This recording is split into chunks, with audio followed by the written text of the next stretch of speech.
नमस्कार, मैं Rajni, assistant professor political science. मैं आपका हमारी इस ओरिएंटेशन क्लास में स्वागत करती हूँ। Welcome you all. आज का ये सेशन जो है वो बेसिकली एक ओरिएंटेशन सेशन के रूप में आप इसको मान सकते हैं, जिसमें कि हम कुछ महत्वपूर्ण विषयों पर चर्चा करेंगे। कुछ टॉपिक्स को हम इसमें डिस्कस करने की कोशिश करेंगे। सबसे पहले अगर मैं बात करूँ तो हम किस किस को तैयारी करनी चाहिए, किस किस को असिस्टेंट प्रोफेसर के लिए, नेट जेआरएफ के लिए तैयारी करनी चाहिए, हम आज के इस सेशन में ये डिस्कस करेंगे। इसके साथ ही पढ़ना क्या चाहिए, बुक लिस्ट मैं आपके साथ शेयर करूंगी। हिंदी की जो बुक लिस्ट है वो मैं ऑलरेडी मेरे टेलीग्राम चैनल जो कि रजनी गगवानी नाम से है, स्कॉलर्स ऑफ पॉलिटिकल साइंस, उस पर मैं शेयर कर चुकी हूँ। हिंदी की बुक के अलावा जो इंग्लिश मीडियम के एस्पिरेंट्स हैं उनके लिए बुक लिस्ट मैं आज आपके साथ शेयर कर दूंगी। इसके अलावा ये वैकेंसी लगभग कितना टाइम ले सकती है, असिस्टेंट प्रोफेसर की जो अपकमिंग वैकेंसी है वो अभी आरपीएससी के पास पहुंच चुकी है। Very soon they will declare the vacancy and they will open the form. तो ये कितना टाइम लेगी, आपको तैयारी करने के लिए कितना टाइम चाहिए एटलीस्ट। और फाइनली हम कुछ और आपकी जो क्वेरीज हैं उन पे डिस्कस करने की कोशिश करेंगे। सबसे पहले मैं अपना इंट्रोडक्शन दे दूं। माय नेम इज़ रजनी गगवानी और मैं पॉलिटिकल साइंस में अभी जो 2020 वाली वैकेंसी थी उससे मैंने 22nd रैंक के साथ 2022 में क्वालिफाई किया। फीमेल्स में मेरी 3rd रैंक थी, ओवरऑल मेरी 22nd रैंक थी सब्जेक्ट में। और अभी मैं पोस्टेड हूँ मांडलगढ़ गवर्नमेंट कॉलेज में। इसके अलावा मैंने 4 टाइम्स नेट क्वालिफाई किया है और मैं 2022 जो फरवरी में नेट जेआरएफ के रिजल्ट आए थे उसमें सब्जेक्ट में 100 परसेंटाइल और ओवरऑल 99.84 परसेंटाइल के साथ मैंने जेआरएफ के लिए क्वालिफाई किया था। तो ये एक ब्रीफ इंट्रोडक्शन है। अभी मैं एक रिसर्च स्कॉलर के रूप में भी काम कर रही हूँ, पीएचडी मेरी चल रही है। 2016 में मेरा पीजी हुआ था। इसके बाद मैंने कुछ प्राइवेट इंस्टीट्यूट्स में कॉलेज एजुकेशन और स्कूल एजुकेशन में मैंने जॉब किया है और 22nd में फाइनली मेरा सिलेक्शन हो गया। तो ये तो एक ब्रीफ इंट्रोडक्शन रहा मेरा। मैंने 7 पेपर पब्लिकेशंस हैं। इसके अलावा मैंने इंटरनेशनल और नेशनल जो कॉन्फ्रेंसेस और सेमिनार्स होते हैं उसमें भी पेपर प्रेजेंट किया है और उन सेमिनार्स को अटेंड किया है। लिखना और पढ़ना दोनों ही मेरी हॉबीज़ में है। इसके अलावा अगर अपन चर्चा करें कि तैयारी किसको करनी चाहिए, बहुत सारे स्टूडेंट्स ऐसे देखने को मिलते हैं, एस्पिरेंट्स ऐसे देखने को मिलते हैं जो पूछते हैं कि क्या हमको तैयारी करनी चाहिए। तो हमारा एक माइंडसेट होता है जनरली कि पहले पीजी कर लें, फिर नेट क्वालिफाई कर लें, फिर लेक्चरशिप के लिए हम अपीयर होंगे।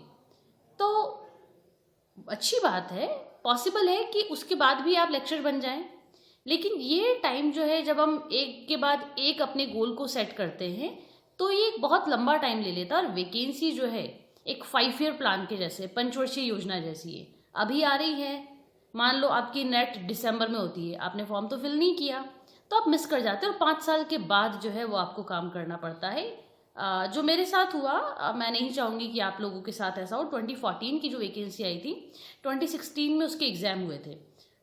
मैंने फॉर्म तो फिल कर दिया क्योंकि 15 में भी फॉर्म फिल हो रहे थे और फॉर्म में that time I was in previous, तो मैंने फॉर्म तो फिल कर दिया, लेकिन एक अंदर से किक लगती है ना, वो किक नहीं लगी थी कि नहीं अभी तो एमए चल रहा है और एमए अपीरिंग थिंग में, और तभी मेरा नेट नहीं हुआ था उस समय जब एमए कर रही थी। तो ड्यूरिंग एमए मेरा नेट नहीं हुआ था, उसके रिजल्ट्स नहीं आए थे। एग्ज़ाम तो मैंने दे दिया था लेकिन रिजल्ट्स नहीं आए थे। मुझे लगा नेट होगा नहीं होगा, नेट बहुत मुश्किल एग्ज़ाम है, लगता था पहले ऐसा। तो I was waiting for the qualification और मैं क्वालिफिकेशन के लिए वेट कर रही थी। 2016 वाला कॉलेज लेक्चरशिप का मैंने एग्ज़ाम तो दिया, लेकिन क्योंकि वो किक नहीं थी इसलिए मोटिवेशन नहीं था अंदर से तैयारी करने का, और हुआ उसका रिजल्ट क्या निकला कि मैं उसमें क्वालिफाई नहीं कर पाई। और फिर मुझे 2016 से लेके 2020 तक 4 सालों का मुझे इंतज़ार करना पड़ा इस वैकेंसी का। ये 4 साल जो है, हालांकि इसमें कुछ ना कुछ गेन होता है, लेकिन आप लेट हो जाते हैं कंपैरेटिवली। जबकि कुछ स्टूडेंट्स, कुछ एस्पिरेंट्स ऐसे हैं जो कि एमए के दौरान तैयारी स्टार्ट कर लेते हैं और उनका फिर सिलेक्शन हमने देखा है। हमारे सामने बहुत सारे एग्जाम्पल्स हैं जिनका सिलेक्शन अर्ली एज में हुआ है। तो हम भी चाहेंगे कि आपका जो सिलेक्शन है वो अर्ली एज में हो, आपका जो सर्विस पीरियड है वो लॉन्ग हो। खैर, इसके लिए ज़रूरी है कि हम तैयारी करना स्टार्ट कर दें। तैयारी किसको करनी चाहिए? देखिए, अगर आपका गोल है कि आपको कॉलेज लेक्चरशिप में ही जाना है तो डजेंट मैटर आप कौन सी क्लास में हैं, आप 12th में हैं, फर्स्ट ईयर में हैं, सेकेंड ईयर में हैं, थर्ड ईयर में हैं, या आप एमए कर रहे हैं, आपको तैयारी शुरू कर देनी चाहिए। लेकिन हाँ, वो तैयारी, वो लग के तैयारी, रोज आप बीए फर्स्ट ईयर में और रोज लग के आप 15 घंटे पढ़ रहे हैं, 12 घंटे पढ़ रहे हैं, 10 घंटे पढ़ रहे हैं, तो बीए फर्स्ट ईयर वाला स्टूडेंट, बीए सेकेंड ईयर वाला स्टूडेंट जो है, उसके लिए ये रिक्वायरमेंट नहीं होती है कि वो 10-10, 12-12 घंटे बैठ के लेक्चरशिप की तैयारी करने बैठे। आप अपनी तैयारी ग्रेजुअली कंटिन्यू कर सकते हैं कि हम कंटिन्यूसली अपने जो सब्जेक्ट हैं उसकी बुक्स को हम पढ़ें, रेफरेंस बुक्स को पढ़ें, टेक्स्ट बुक्स को भी पढ़ें और स्टैंडर्ड बुक्स हम लोग पढ़ें। तो ये आप एक अपना ऑब्जेक्टिव ध्यान में रखते हुए ग्रेजुअली अपनी प्रिपरेशन, बीए फर्स्ट ईयर में अगर आप हैं या आप बीए सेकेंड ईयर में हैं, तो आप अपनी तैयारी इस तरीके से स्टार्ट या कंटिन्यू रख सकते हैं। 15 घंटे आप पढ़ने की बीए फर्स्ट ईयर में सोच भी लेंगे, 1 महीने पढ़ लेंगे, 2 महीने पढ़ेंगे, लेकिन आपको अपीयर कब होना है? एमए, आपकी मिनिमम क्वालिफिकेशन एमए है, वो आपको गेन करने में 5 साल लगेंगे। तो मोटिवेशन नहीं रहता, एक तरह की अपन कहें कि फटीक, मेंटल फटीक के आप शिकार हो सकते हैं। इसलिए बीए फर्स्ट ईयर और सेकेंड ईयर के जो स्टूडेंट्स देख रहे हैं ये वीडियो, उनका भी मन है कि वो लेक्चरशिप की तैयारी करें। तो भाइयों और बहनों, आपको अभी से युद्ध स्तर पर तैयारी करने की ज़रूरत नहीं है, लेकिन हाँ, अपने सब्जेक्ट की जो स्टैंडर्ड बुक्स है उनको आप अच्छे से केवल पढ़ते जाएं, जस्ट लाइक अ नॉवल। जैसे आप नॉवल पढ़ते जाते हैं रैपिडली, वैसे ही आप एक नॉवल की जैसे अपने सब्जेक्ट की बुक्स पढ़ते जाएं। इसका फ़ायदा आपको ये मिलेगा कि जब आप एमए कर लेंगे उस दौरान आप करीब इस तरह से करीब 40 या 45 किताबें पढ़ चुके होंगे, और ये 40-45 जो बुक्स हैं वो आपका बेस बहुत स्ट्रॉन्ग कर देगी, जो कि आपको आपका इंटरव्यू के टाइम पे, आपके रिटन एग्जाम के टाइम पे, कोई रीजन असर्शन वाले जो क्वेश्चंस होते हैं, एनालिटिकल क्वेश्चंस जो होते हैं, उनको सॉल्व करने में मज़े आ जाएंगे आपको। तो ये आपका बेस स्ट्रॉन्ग करना है। अब 12-15 घंटे वाली तैयारी किसको करनी है, क्योंकि वैकेंसी अब हमारे सिर पे खड़ी है। आरपीएससी के पास, जैसे मैंने आपको पहले बताया कि रिकमेंडेशन जा चुकी है। आरपीएससी किसी भी समय उस वैकेंसी को डिक्लेयर कर सकता है, आपके फॉर्म ओपन हो सकते हैं। मान लीजिए फॉर्म आपके ओपन होते हैं मई और जून में, तो मई जून में आपके फॉर्म ओपन होते हैं। फॉर्म फिल करने का करीब वो 1 महीने का टाइम आपको देते हैं। उस 1 महीने के टाइम के बाद मान के चलें हम लोग कि 1 साल के अंदर अंदर, 1 साल से भी कम समय, 7-8 महीने के अंदर अंदर आरपीएससी जो है वो एग्ज़ाम्स करवा लेती है, चाहे वो कोई भी एग्ज़ाम हो। तो अनटिल एंड अनलेस कोई बड़ा इशू क्रिएट ना हो जाए, कोई बड़ा कोर्ट केस नहीं आ जाए, तो आरपीएससी का ये कोशिश रहती है कि 7 to 8 मंथ में वो एग्ज़ाम कंडक्ट करवा ले। तो मान लीजिए मई में अगर आती है आपकी वैकेंसी, तो आपके अराउंड फरवरी तक एग्ज़ाम हो जाएंगे, फरवरी 24 तक। तो फरवरी 24 तक आपके एग्ज़ाम हो जाएंगे। हमारे पास मान के चले 8 से 9 महीने का टाइम है।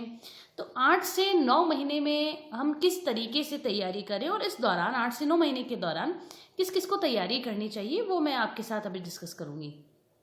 सबसे पहले हम शुरुआत करते हैं बीए पार्ट 3, तैयारी शुरू कर दो। एमडीएस यूनिवर्सिटी के एग्ज़ाम हो रहे हैं, एमएलएसयू के भी लगभग चल रहे हैं या हो चुके हैं।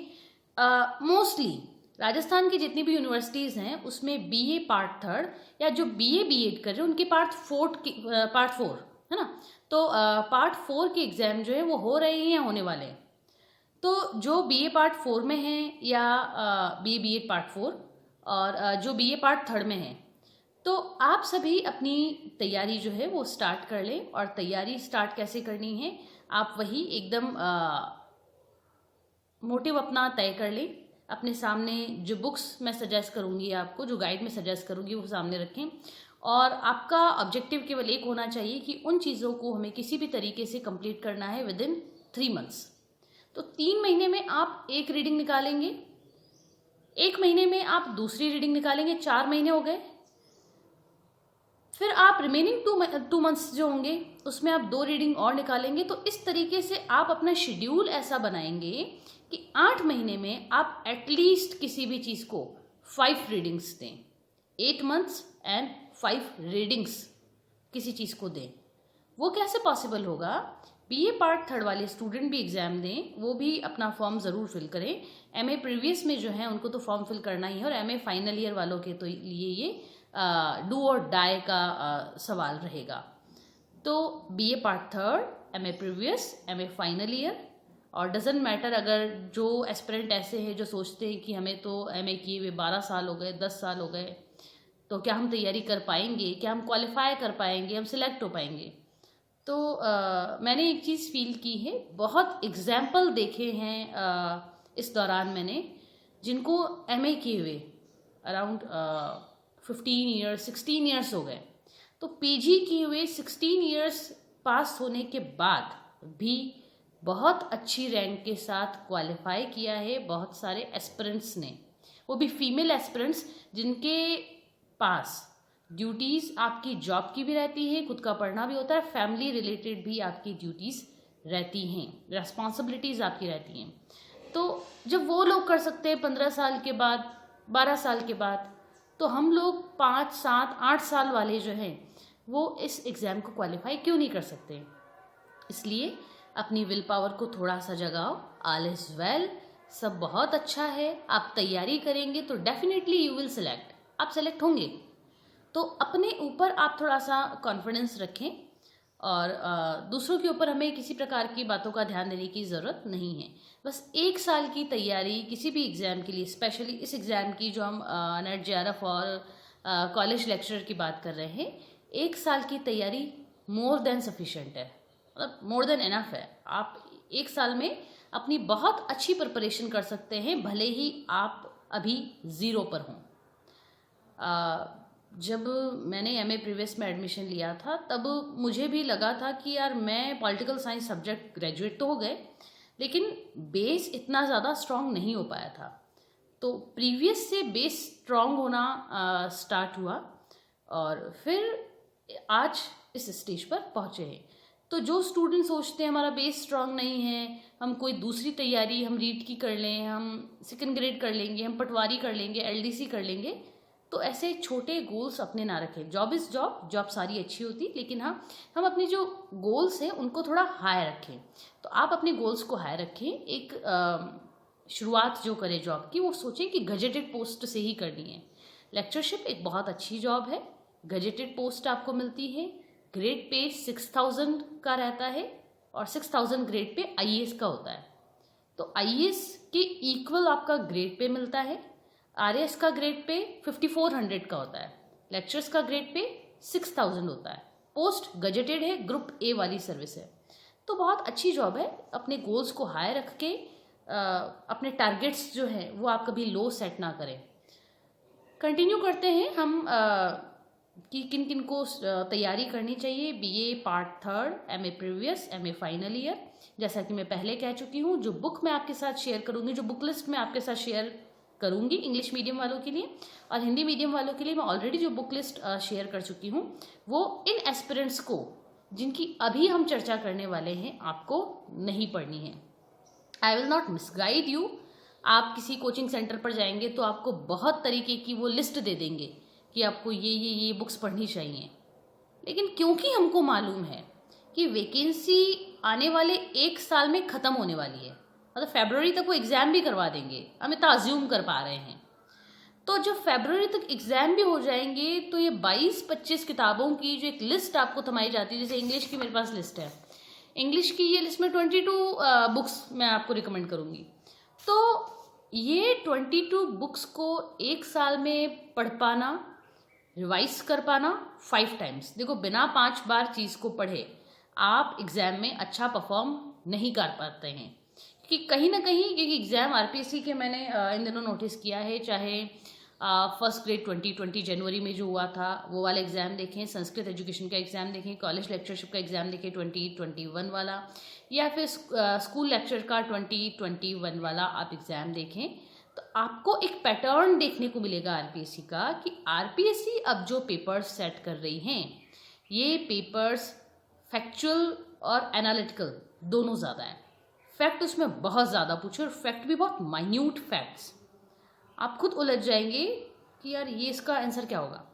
तो फैक्चुअल बहुत ज़्यादा, एनालिटिकल बहुत ज़्यादा, तो एक रीडिंग और 2 रीडिंग में उन फैक्ट्स को हम लर्न कर लें और एनालिटिकली हम उसको अटैम्प्ट कर पाएँ, अपीयर कर पाएँ, तो ये मुझे लगता है कि एक बार पॉसिबल नहीं है। इसलिए अपने टारगेट रखो कि आपको अगर कोई एग्ज़ाम सीरियसली देना है भी सीरियसली देना और नहीं सीरियसली देना के बीच में एक ही तो लाइन है, एक माइन्यूट लाइन है उसके बीच में। वो क्या है कि जब मैं सीरियस नहीं थी तो मैंने एक बार या 2 बार पढ़ के एग्ज़ाम दिया, जब मैं सीरियस थी तो मैंने 5 दफ़े पढ़ा। तो ये एक सीरियसनेस और अपन कहें कि लेथर्जी के बीच में एक डिफरेंस है। तो हमको 5 बार पढ़नी है। अब मैं आपको कहूँगी कि मैंने आपको 22 बुक्स रिकमेंड की हैं, ये 22 बुक्स आपको पढ़नी हैं, तो ये एक मिसगाइड करना हो जाएगा आपको फ़िलहाल के लिए, क्योंकि वैकेंसी फरवरी तक मुझे लगता है एग्ज़ाम वो करवा देंगे। फरवरी नहीं तो मार्च पहुँच जाओ आप, क्योंकि इलेक्शन की वजह से मान लो अप एंड डाउन हो जाता है थोड़ा बहुत, तो फरवरी नहीं तो आप मार्च मान लें, तब तक एग्ज़ाम निपट जाएंगे। आप खुद अपनी पर्सनल कैपेसिटी से अपने आप से सोचें, पूछें कि क्या मार्च 22 तक देयर आर 3 पेपर्स। लेक्चरशिप के लिए 3 पेपर आपको देने होंगे। First paper and second paper will be of subject and third paper will be of Rajasthan GK GS. तो राजस्थान का जीके जीएस जिसमें आर्ट, कल्चर, ज्योग्राफी ये सब आ जाता है, इकोनॉमी ऑल्सो। तो क्या आप इतने केपेबल हैं कि राजस्थान का आर्ट, कल्चर, ज्योग्राफी, इकोनॉमी ये सारी चीज़ें आप पढ़ पाए? अगर आप केपेबल हैं, आपको लगता है कि राजस्थान की इकोनॉमी में आपको क्या पढ़ना पड़ता है? राजस्थान का बजट, राजस्थान का economic survey, completely factual, per capita income कितनी है, किसका कितना अपना ट्रेड रहता है, ट्रेड का भी क्रोनोलॉजी उसकी क्या रहती है, ऑर्डर क्या रहता है उसका।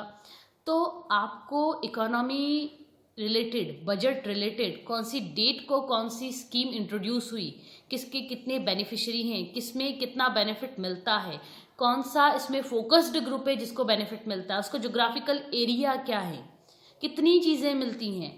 तो ये मान लो उड़ान स्कीम है, उड़ान स्कीम कौन सी डेट को इंट्रोड्यूस हुई, ये क्वेश्चन आ जाता है।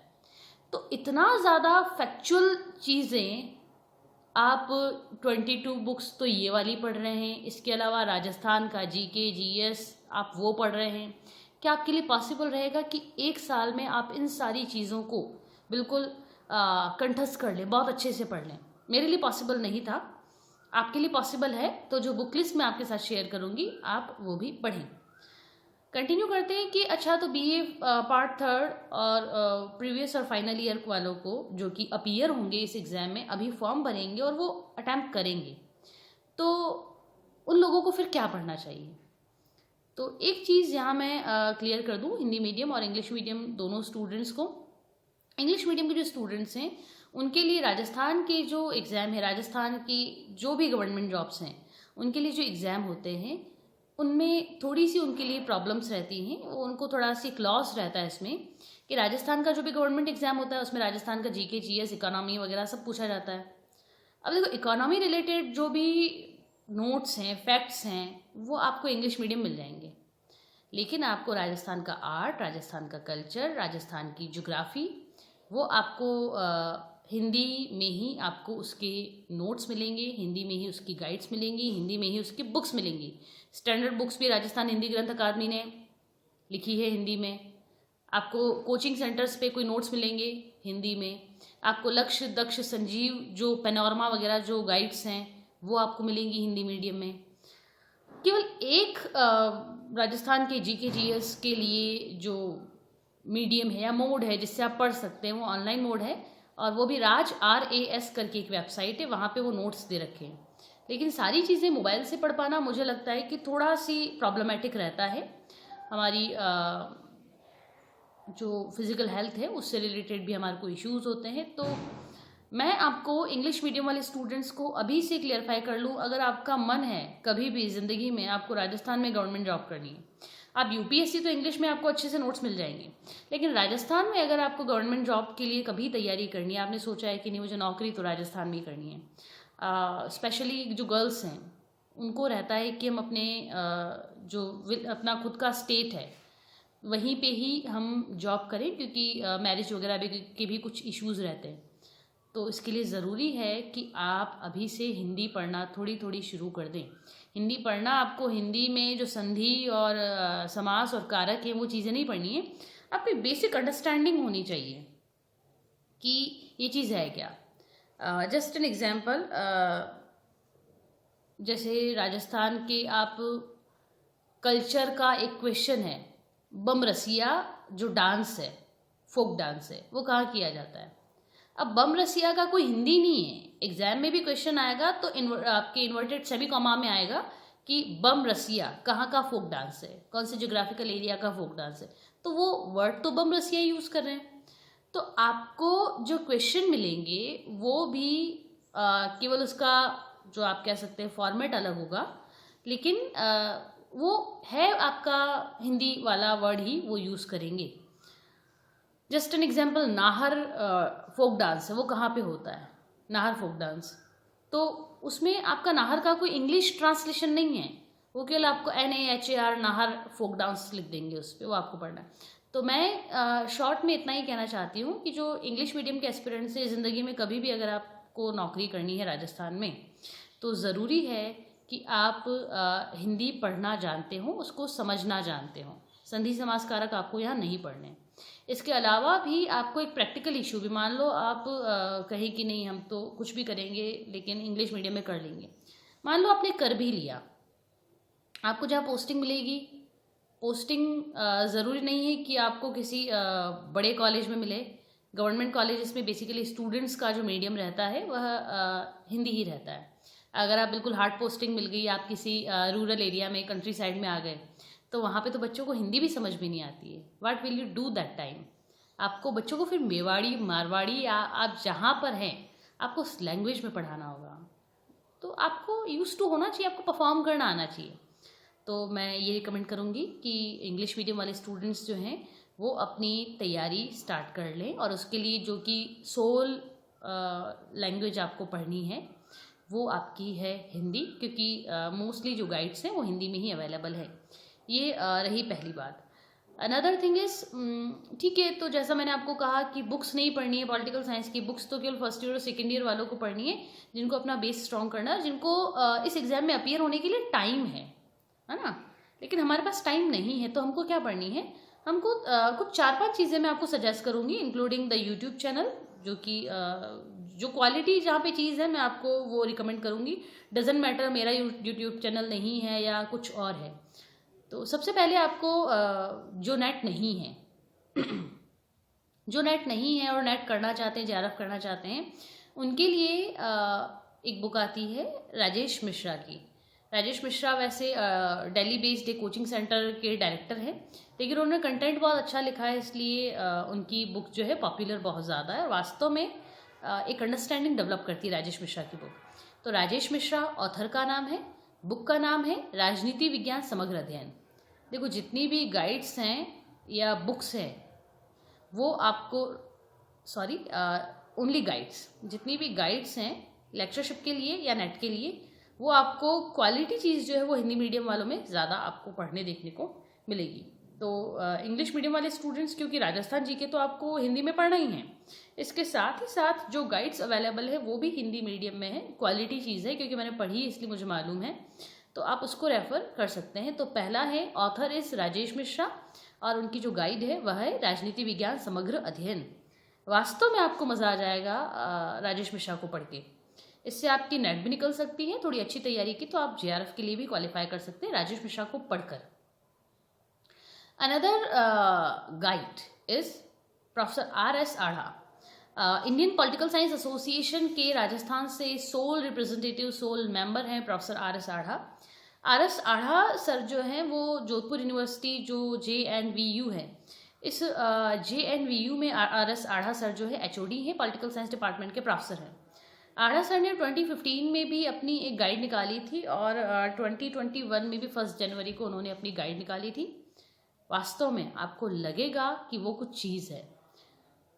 RS आढ़ा साहब ने अराउंड 35 और 40 बुक्स, स्टैंडर्ड बुक्स की मैं यहाँ बात कर रही हूँ, मैं कोई जनरल टेक्स्ट बुक की बात नहीं कर रही हूँ, रेफरेंस और text book including the English medium books. तो इंग्लिश मीडियम की बुक्स का जो क्रक्स है, just an example, Andrew Heywood. English medium में एंड्रयू हैवुड बहुत अच्छी चलती है, तो एंड्रयू हैवुड जो है उसको उन्होंने, उसका क्रक्स जो है वो उन्होंने कंपाइल किया है अपनी गाइड में। SL Verma, SP Verma, NCERT इन सब को उन्होंने इंक्लूड किया है। सुब्रतो मुखर्जी हो गए, सुशीला रामास्वामी हो गई, वी आर मेहता हो गए।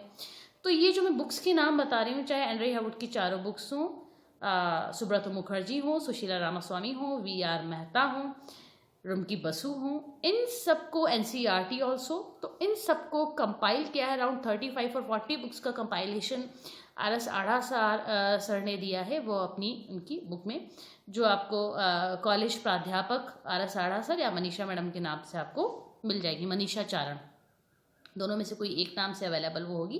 पहले RS आढ़ा साहब खुद के नाम से निकालते थे, अब उनका थोड़ा कवर पेज चेंज करके मनीषा चारण के नाम से निकालते, चीज़ वही है।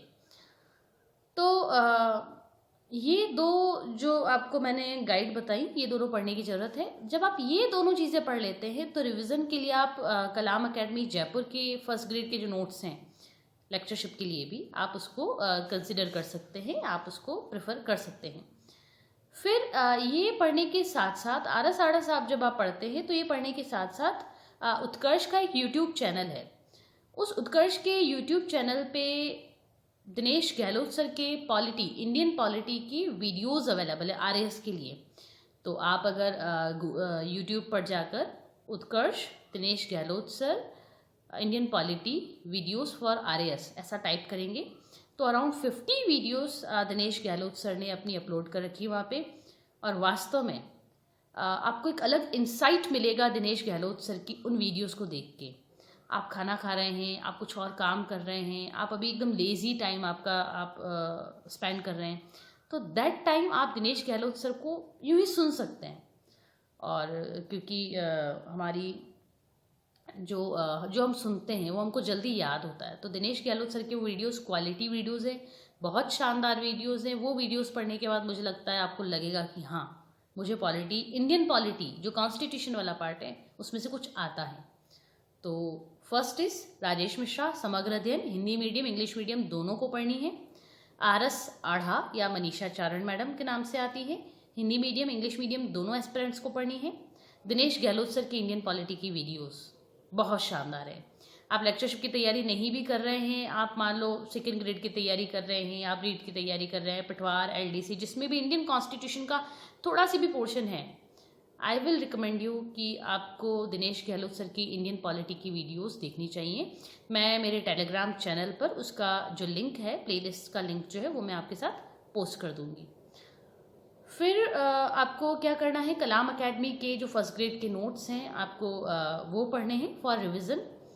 तो ये सब आपको करना है और इसके साथ ही साथ हम कोशिश करेंगे, क्योंकि जब वैकेंसी डिक्लेयर होती है तब आपकी आ जाती है कुछ टेस्ट सीरीज़ भी आ जाती हैं, तो हम वो टेस्ट सीरीज़ भी ज्वाइन करेंगे। हमको केवल टेस्ट सीरीज़ ज्वाइन करनी है, कोई कोचिंग हमको ज्वाइन नहीं करना है। आपके कंसेप्ट्स अगर कमज़ोर हैं तो मैं हूँ फ्री में, मैं आप जो भी टेलीग्राम पर या यूट्यूब पर जो भी आप कमेंट ड्रॉप करेंगे, मैं आप कोई भी टॉपिक मुझे बता सकते हैं जो आपको समझ में नहीं आ रहा है, I will make a video on that. लेकिन हाँ, कोई आप कोचिंग ज्वाइन मत करें, उसका एक लॉस है, टाइम लॉस है।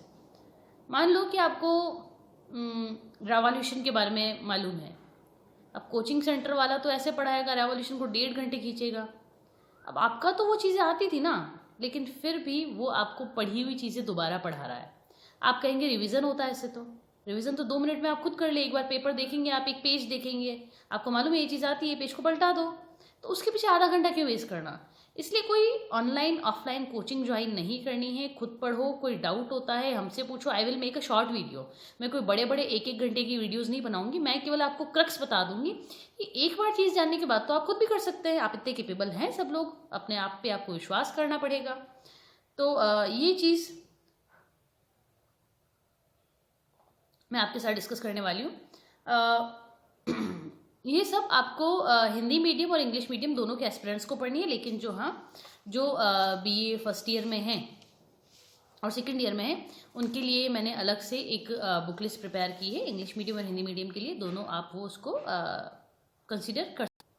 तो उत्कर्ष से आपको वीडियोस देखनी है, फ्री में अवेलेबल है, आपको पे नहीं करना है।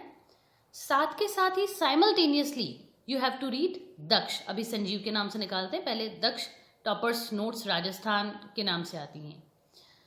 उसकी खासियत ये है ना, उसकी एक बड़ी जो मुझे पॉजिटिव जो एस्पेक्ट लगता है दक्ष का, वो ये है कि उसमें ब्रैकेट में लिख भी रखा होता है कि कौन से एग्जाम में कौन सा क्वेश्चन पहले आ चुका है। अब इसका आपको बेनिफिट ये मिलेगा कि आपका माइंड जो है वो अलर्ट रहेगा, उसको लगेगा ये क्वेश्चन तो इम्पॉर्टेंट है, इसलिए उसको तो बहुत ज़्यादा अच्छे से हमको लर्न करना है। तो उत्कर्ष की videos simultaneously you have to read Daksh और संजीव राजस्थान टॉपर्स नोट्स। आंजना करके कोई RAS हैं, उनके नोट्स हैं वो। एक तो ये। अब अपन बात करते हैं राजस्थान का इकोनॉमिक सर्वे और बजट। इकोनॉमी राजस्थान की जो आती है वो सर्वे और बजट से ही उठती है लगभग हमेशा। तो जब जब राजस्थान का बजट और राजस्थान का इकोनॉमिक सर्वे आए, उसको पूरे को पढ़ना है। अब पूरा पढ़ना हमारे लिए पूरा संभव नहीं हो पाता है, इसलिए यस दिस वन कलाम वाले या जो कोचिंग सेंटर हैं वो आपको बजट की एक समरी, बजट वैसे लगभग 300-400 पन्नों का होता है, 250-300 पन्नों का भी कई दफ़े बनता है। तो बजट जो है वो वैसे तो जनरल अगर आप ओरिजिनल उसकी कॉपी देखें तो थोड़ी मोटी आती है, लेकिन उसकी समरी जो है वो आपको कलाम अकेडमी जो है उसके नोट्स में 70-80 पेजेस में वो कंसाइज कर लेंगे। इकोनॉमिक सर्वे वैसे तो बड़ा आता है, लेकिन जो कोचिंग सेंटर्स वाले होते हैं वो उसकी एक समरी अवेलेबल करवा देते हैं। वो समरी 70-80 रुपये की आपको मार्केट में मिल जाएगी, आप उसको कंसिडर कर सकते हैं। इससे क्या होगा कि आपका टाइम बचेगा, जो चीज़ें पढ़नी हैं केवल आप उसी पे ही फोकस्ड रहेंगे। वरना पूरा बजट जो है, और बजट पूरा फैक्चुअल होता है, उसको पढ़ पाना, उसको पढ़ तो लेंगे लेकिन उसको याद कर पाना हमारे लिए पॉसिबल नहीं रहता। एक बार याद कर लेंगे, एग्जाम में जाके सब कुछ यहाँ वहाँ हो गया तो हम क्या करेंगे। इसलिए कम पढ़ो, क्वालिटी पढ़ो, अच्छे से पढ़ो। What about GK? राजस्थान का जीके भी आता है। थर्ड पेपर जो है उसमें तो आर्ट, कल्चर, ज्योग्राफी के अलावा राजस्थान का जीके भी होता है। करंट अफेयर्स होते हैं, सॉरी, राजस्थान के करंट अफेयर्स होते हैं। करंट अफेयर्स के लिए 2 काम कर सकते हैं हम लोग। पहला तो मूमल आती हैं, तो आप मूमल, मंथली मूमल आप परचेज कर सकते हैं और उस मूमल को आप पढ़ सकते हैं। और उस मूमल में MCQs भी होते हैं, साथ के साथ सॉल्व होते जाएंगे। तो मंथली आती है, उस मूमल को आप 1 दिन में ख़त्म कर सकते हो। मतलब 1 महीने की मूमल 1 दिन में ख़त्म की जा सकती है, पढ़ी जा सकती है, ज़्यादा टफ नहीं रहती, ईजी है, बहुत अच्छी। एक बार पढ़ने बैठेंगे तो मालूम पड़ेगा।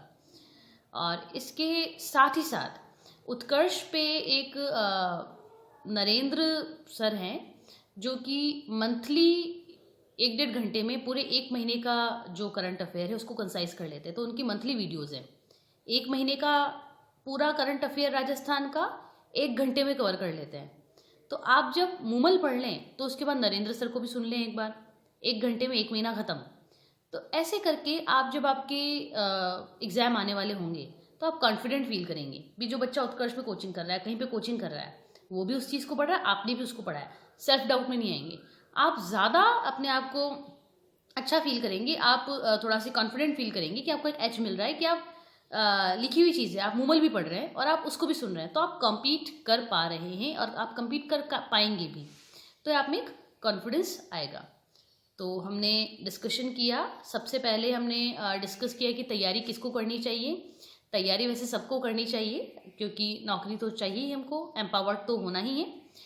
तो लेकिन हाँ, स्पेशली जो फोकस्ड ग्रुप हमारा था कि किसको तैयारी करनी चाहिए, तो BA फर्स्ट ईयर और सेकेंड ईयर वाले स्टूडेंट्स को भी अभी से स्टार्ट कर देना चाहिए। आपका बेस साउंड रहेगा, बेस आपका स्ट्रांग रहेगा, बाद में प्रॉब्लम्स नहीं आएंगे आपको। जो अपनी पढ़ाई छोड़े हुए PG किए हुए, जिसको 10 या 12 साल भी हो चुके हैं, आप भी पढ़ सकते हैं। बहुत सारे एग्जाम्पल हमारे सामने अभी सेलेक्ट हुए लोग हैं जिनको PG किए हुए 10, 12, 15 साल हो गए, वो भी सेलेक्ट हुए हैं। तो इसके बारे में चिंता नहीं करनी कि टाइम कितना लगा है। हाँ, जब जागो तब सवेरा। अब MA previous, BA third year, BA B.Ed fourth year और MA फाइनल ईयर, आप तीनों को विशेष रूप से तैयारी अभी एकदम अपन कहें कि युद्ध स्तर पर तैयारी शुरू कर देनी है, एकदम अभियान छेड़ देना, कैंपेन छेड़ना है। ऐसी तैयारी आपको करनी है डेली की। अगर आपके 7, 8, 9, 10 घंटे भी आपको पढ़ना पड़े तो आपको अभी से पढ़ना शुरू कर देना चाहिए, तब जाके आप 1 साल में कंप्लीटली स्ट्रांग बन पाएंगे। तो ये रही पहली बात। अब तैयारी के लिए कौन कौन सी बुक्स पढ़नी है, बुक लिस्ट जो मैं दूंगी, जो 22-25 किताबों की जो लिस्ट होगी इंग्लिश मीडियम हिंदी मीडियम दोनों के एस्पिरेंट्स के लिए, वो आप लोग जो अब तैयारी कर रहे हैं, अब तैयारी करने वाले को जो अब अपीयर होगा, फॉर्म भरेगा, उसको ये तीनों पढ़ने की जरूरत, उसको ये बुक्स पढ़ने की ज़रूरत नहीं है। I will not misguide you. आपको जो 3-4 चीज़ें मैंने बताई थी वो पढ़ेंगे तो सफिशिएंट है। सबसे पहले देखो, क्रोनोलॉजिकली आप चलेंगे, पहले राजेश मिश्रा पढ़नी है आपको, फिर RS आढ़ा पढ़नी है। साइमल्टेनियसली आपको दिनेश गहलोत सर के इंडियन पॉलिटी के वीडियोस देखने हैं। सबके बाद आपको रिवीजन करने के लिए कलाम अकेडमी की फर्स्ट ग्रेड के नोट्स पढ़ने हैं। ऐसा नहीं है कि पहले हमने आढ़ा पढ़ ली फिर हम फर्स्ट ग्रेड के नोट्स पढ़ रहे हैं फिर राजेश मिश्रा पढ़ रहे हैं, ऐसे नहीं करना है। ये इस ऑर्डर को आप मेंटेन करने की कोशिश करें। रही बात इंडियन पॉलिटी और इंटरनेशनल रिलेशंस के जो करंट अफेयर्स है, कहाँ कौन सी एक्सरसाइज हो रही है, कौन से एग्रीमेंट्स हुए हैं किस किस कंट्री के बीच में, फॉरेन विजिट हमारे जो भी मिनिस्टर्स हैं या प्रेसिडेंट हैं उन्होंने कहाँ की है, ऑफिशियल्स ने कहाँ की है, इंडियन पॉलिटी में कौन कौन से एक्ट पास हुए हैं, कौन से जो आर्टिकल्स हैं वो ट्रेंड में हैं अभी, तो इन न्यूज़ हैं, ये सब आपको पढ़ने को मिलेगा। विजन IAS के एक एनुअली नोट्स निकलते हैं, कई दफ़े वो 7-8 महीने में भी निकाल देते हैं। तो विजन IAS के आपको नोट्स मिल जाएंगे PT 365 नाम से, PT 365 नाम से विजन IAS कोचिंग सेंटर के नोट्स मिल जाएंगे। हिंदी मीडियम इंग्लिश मीडियम दोनों में वो अवेलेबल है। वो आपके लिए एक अच्छा काम करेंगे। उसको हर एक पन्ने को आपको अच्छे से नहीं पढ़ना, हालांकि होते वो शॉर्ट नोट्स ही हैं। करीब 100 पन्ने में आपको इंडियन पॉलिटी निपटा देंगे, करीब 100 पन्ने में आपका IR निपट जाएगा। लेकिन हमको एक एक चीज़ को बहुत माइन्यूट तरीके से नहीं पढ़ना है, हमको केवल उसकी हेडिंग देखनी कि इंडिया और ऑस्ट्रेलिया के बीच में FTA हुआ, ख़त्म। बेसिक फैक्ट आपको आइडेंटिफाई करने हैं। अब नोट्स बनाने हैं या नहीं बनाने हैं इसकी भी हम 5 मिनट में डिस्कशन कंप्लीट कर लेते हैं, मेरी अभी क्लास है। तो देखिए, नोट्स अगर आप फर्स्ट रीडिंग दे रहे हैं नहीं बनाने हैं, सेकंड रीडिंग नोट्स नहीं बनाने हैं, थर्ड रीडिंग नोट्स बनाने हैं। तो नोट्स जब आप किसी बुक को पहली बार पढ़ रहे हैं, just an example, you are reading Rajesh Mishra, आप राजेश मिश्रा पढ़ रहे हैं, फर्स्ट टाइम पढ़ रहे हैं, तो आपको नोट्स उसके नहीं बनाने हैं। तो करना क्या है, फर्स्ट टाइम हाइलाइटर ले लीजिए आप 5 टाइप्स के, 5 कलर्स के। पहली दफ़े जब आप कोई बुक पढ़ रहे हैं तो आप उसको एक दिस कलर, येलो कलर का जो हाइलाइटर आता है, आप इस कलर के हाइलाइटर से फर्स्ट टाइम जो चीज़ें आपको याद नहीं हो रही, जो आपको इंपॉर्टेंट लग रही हैं, जो आपने पहली दफ़े पढ़ी हैं, उसको हाईलाइट कर लें। तो पहली रीडिंग में आप केवल एक ही कलर यूज़ करेंगे, that will be this one only. Rajesh Mishra की सेकंड रीडिंग, जैसा मैंने आपको कहा 5 रीडिंग्स हमको देनी है। Second reading of Rajesh Mishra, second reading के लिए आप एक ऑरेंज कलर का मार्कर आता है, आप वो ऑरेंज कलर का मार्कर जो है वो यूज़ करेंगे सेकंड रीडिंग के लिए, ताकि आपको मालूम पड़ेगा कि ऑरेंज वाली आपकी सेकंड रीडिंग है। अब ऑरेंज कलर में आप सेकंड रीडिंग के टाइम पे मार्क करेंगे, आपको किस चीज़ को मार्क करना है, वो चीज़ जो आपने फर्स्ट टाइम पे हाईलाइट की थी और अभी भी आपको लर्न नहीं हो पा रही है। Just an example, Magna carta जो है ब्रिटेन में, वो कब पास हुआ था। पहली रीडिंग जब आपने दी तब आपने इस वाले हाईलाइटर से उसको हाईलाइट कर लिया, तो आपने सोचा था मैं याद करूँगा मैग्ना कार्टा, बहुत कोशिश की। लेकिन सेकंड रीडिंग पे जैसे ही आप आए, आप ईयर भूल गए। क्वेश्चन तो देखो, जैसे मैंने आपको कहा कि फैक्चुअल क्वेश्चंस आते हैं, तो आप भूल गए कि मैग्ना कार्टा कब पास हुआ था। तो आप सेकंड रीडिंग में, मैग्ना कार्टा से 1215 में हुआ था, मैग्ना कार्टा को आप सेकंड रीडिंग में भी जब आपको याद नहीं आया, क्लिक नहीं किया माइंड में, तो आप उसको एक पिंक हाईलाइटर या ऑरेंज हाईलाइटर, जो भी आप यूज़ करना चाहें, आप उससे उसको हाईलाइट कर लेंगे। अगर आपको याद है कि मैग्ना कार्टा, जिन स्टूडेंट्स को याद है कि मैग्ना कार्टा जो है 1215 में हुआ था, तो फिर आपको उसको हाईलाइट नहीं करना। फिर वो फर्स्ट रीडिंग मालूम है कि ये फर्स्ट रीडिंग थी, फर्स्ट रीडिंग में मैंने उसको अच्छे से लर्न कर लिया। थर्ड रीडिंग की बात करते हैं। थर्ड रीडिंग में ब्लू कलर का मार्कर हाईलाइटर ले लो। थर्ड रीडिंग में आपको क्या करना है, उसको सर्किल मार्क करना है। जो चीज़ें आपको सेकंड रीडिंग के बाद भी लर्न नहीं हुई हैं, उसको आप सर्किल मार्क कर लो। कैसे सर्किल मार्क कर लेंगे, जैसे एक बुक है gender justice and family, feminism एक टॉपिक है हमारे, वो नेट JRF में भी आता है और लेक्चरशिप में भी है, स्कूल लेक्चरशिप में भी है। तो फेमिनिज्म में एक बुक आती है कि मैच द फॉलोइंग करके ऑथर्स और उनके बुक के नाम पूछ ले जाते हैं, ईयर्स पूछ ले जाते हैं बुक के। तो जस्ट एन एग्जाम्पल, एक बुक है, हाँ, gender justice and family, JGF करके मैं उसको याद करती हूँ। तो जेंडर जस्टिस और फैमिली जो है, मैंने फर्स्ट रीडिंग में लिखा था कि सुजन मूलर ओकिन की बुक है, वैसे ओकिन की बुक ही है। फर्स्ट रीडिंग में मुझे वो याद नहीं हो रहा था, मैं उसको हाईलाइट कर लिया। सेकेंड रीडिंग में भी जैसे ही मैं फेमिनिज्म पढ़ने लगी, मैंने JGF gender justice and family पढ़ा, माइंड में क्लिक नहीं हुआ कि किसकी बुक है ये, नहीं क्लिक हुआ। तो मैंने फिर उसको पिंक मार्कर से, पिंक हाईलाइटर से हाईलाइट किया। थर्ड रीडिंग में पढ़ने बैठी, तब भी मैं मिस कर गई कि यार तो ओकिन की बुक है। तो जब मैं थर्ड रीडिंग में मिस किया ना, अब मैं उसको सर्किल मार्क कर लूँगी। अब सर्किल मार्क वो चीज़ होगी जो आपको अभी भी याद नहीं हो रही है, तो उस चीज़ को आपको अपने नोट्स में मेंशन करना है। अब नोट्स कैसे बनाने, तो देखिए नोट्स के लिए आप A4 साइज के प्लेन पेपर्स ले सकते हैं। प्लेन पेपर, एक रिम खरीद लो, और जैसे मान लो आप राजेश मिश्रा पढ़ने बैठे हैं, एक पेपर लिया A4 साइज का, राजेश मिश्रा के अंदर आपने पेपर डाल दिया, बुक में डाल दिया बीच में, जैसे अपन बच्चे होते हैं छोटे छोटे से तब अपन बुक्स में पेपर डाल देते हैं, तो वैसे आप उसको पेपर को डाल दो उसमें, राजेश मिश्रा को जब आप पढ़ रहे हैं तब। अब आप क्या करेंगे, उसको मार्किंग भी करेंगे, पेपर 1 मार्किंग कर ली। मार्किंग करने के बाद जिसको आपने सर्किल मार्क किया ना, जेंडर जस्टिस फैमिली सुजन मुलर ओकिन जो है वो आपको लर्न नहीं हो रही है, यहाँ पे आप लिख देंगे JGF इज इक्वल टू सुजन मुलर ओकिन। ये आपका एक लाइन होगी। नोट्स आपको डिटेल्ड नोट्स नहीं बनाने हैं, क्योंकि हमको answer writing, mains answer writing तो करनी नहीं है, हमको तो MCQs अटैम्प्ट करने हैं। तो MCQs के लिए केवल एक लाइन, आधी लाइन की नोट्स आपके लिए सफिशिएंट रहते हैं।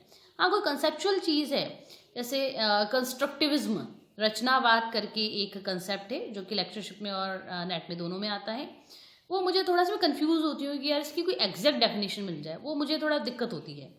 तो उसको फिर मैंने 2 लाइन में लिख दिया, इससे ज़्यादा नहीं, नॉट मोर देन 2 लाइन्स, उससे ज़्यादा आपके बड़े नोट्स नहीं होने चाहिए। मैंने अपनी पूरी इंक्लूडिंग माय इंटरव्यू पूरी तैयारी में करीब 70 to 80 पेजेस के नोट्स बनाए, इंक्लूडिंग इंटरव्यू।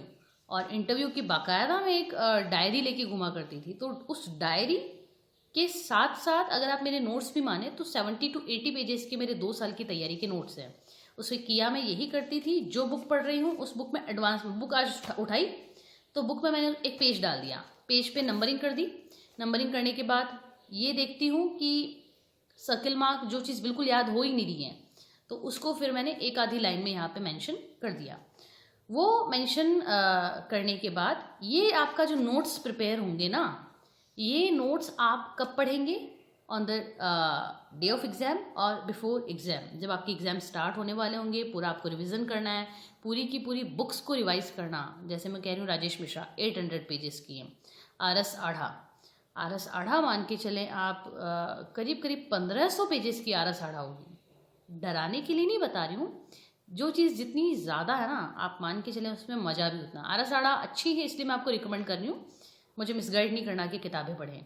तो आरएस आढ़ा अच्छी है, पढ़नी ही है, चाहे मन से पढ़ें या मन मार के पढ़ें, लेकिन पढ़नी है।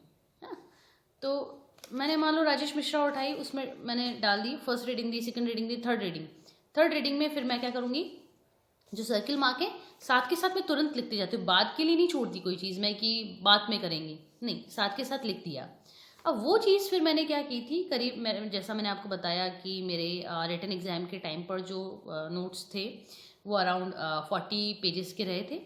वो 40 पेजेस जो थे, वो काजू बादाम वाली चीज़, ये क्रक्स है आपकी तैयारी का।